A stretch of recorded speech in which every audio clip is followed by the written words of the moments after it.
अ very good morning guys.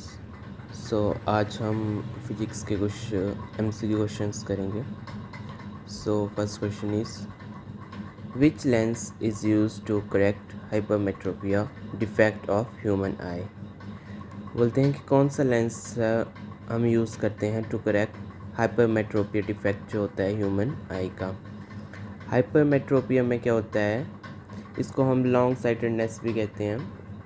इसमें हमें दूर की चीज़ें तो ठीक से दिखाई देंगी, लेकिन हमें पास की चीज़ें ढंग से नहीं दिखाई देती हैं, मतलब क्लियरली नहीं दिखाई देती हैं। तो इसके लिए हम कौन सा लेंस यूज़ करते हैं? ऑप्शन में है ए कनकेव लेंस, बी है कन्वेक्स लेंस, सी है बाईफोकल लेंस और डी है नन ऑफ दीज। तो हाइपरमेट्रोपिया को ठीक करने के लिए हम कन्वेक्स लेंस का यूज़ करते हैं। और उसी तरह एक और डिफेक्ट होता है मायोपिया। मायोपिया को नियर साइटेडनेस भी कहते हैं। इसमें क्या होता है कि हमें नज़दीक की चीज़ें तो क्लियरली दिखाई देंगी, लेकिन दूर की नहीं दिखाई देती हैं। तो उसको क्योर करने के लिए हम कनकेव लेंस का यूज़ करते हैं। और उसी की तरह एक और होता है डिफेक्ट, उसको हम प्रेस बायोपिया बोलते हैं। वो बढ़ती हुई एज के साथ आता है। जैसे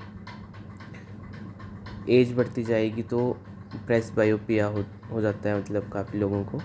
उसमें हमें ना नज़दीक की चीज़ें क्लियरली दिखाई देती हैं ना दूर की। तो उसको क्योर करने के लिए बाईफोकल लेंस का यूज़ किया जाता है।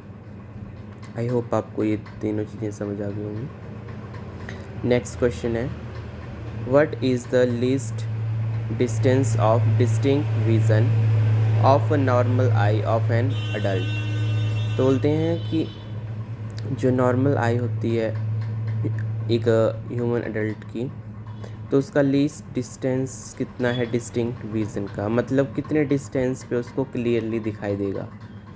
तो ऑप्शन है 7 सेंटीमीटर, 100, इन्फिनिटी या 25 सेंटीमीटर। तो इसका आंसर होगा 25 सेंटीमीटर। हमारा नेक्स्ट क्वेश्चन है what is the power of accommodation of a normal eye. बोलते हैं जो हमारी आई होती है उसकी पावर ऑफ अकोमोडेशन कितनी होती है।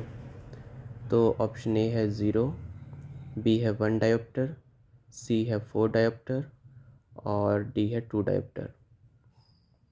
तो इसका जो करेक्ट आंसर है वो होगा 4 डायोप्टर।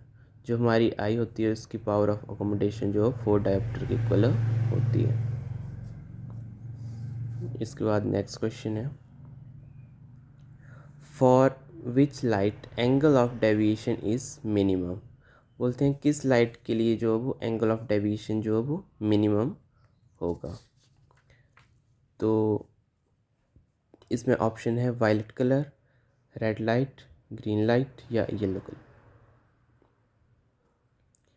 एंगल ऑफ डेविएशन जो मिनिमम होगा रेड के लिए, रेड लाइट के लिए जो एंगल ऑफ डेविएशन होता है वो मिनिमम होता है।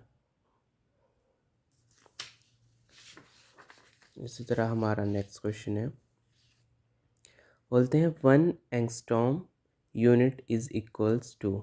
1 एंगस्ट्रॉम यूनिट किसके इक्वल होगी। ऑप्शन ए है 10⁻⁻7 मीटर, बी है 10⁻⁻6 मीटर, सी है 10⁻⁻10 मीटर और डी है 10⁻⁻12 मीटर। तो इसका जो सही आंसर है वो होगा ऑप्शन सी 10⁻⁻10 मीटर। ये यूनिट याद रखना आप, इसकी वैल्यू कितनी होती है। इसी तरह हमारा नेक्स्ट क्वेश्चन है which colour has maximum wavelength of light. बोलते हैं किस कलर की जो वेवलेंथ जो सबसे ज़्यादा है, मैक्सिमम किस कलर की वेवलेंथ है। ए है वायलेट कलर, बी है ब्लू, सी है ऑरेंज और डी है रेड। तो जो हमारा रेड कलर है उसकी वेवलेंथ सबसे ज़्यादा होती है और जो वायलेट कलर है इसकी सबसे मिनिमम होती है। तो ये याद रखना है अपने कि रेड की मैक्सिमम वेवलेंथ होती है और वायलेट की मिनिमम होती है। आई होप आपको सब क्वेश्चन समझ आ रहे हों।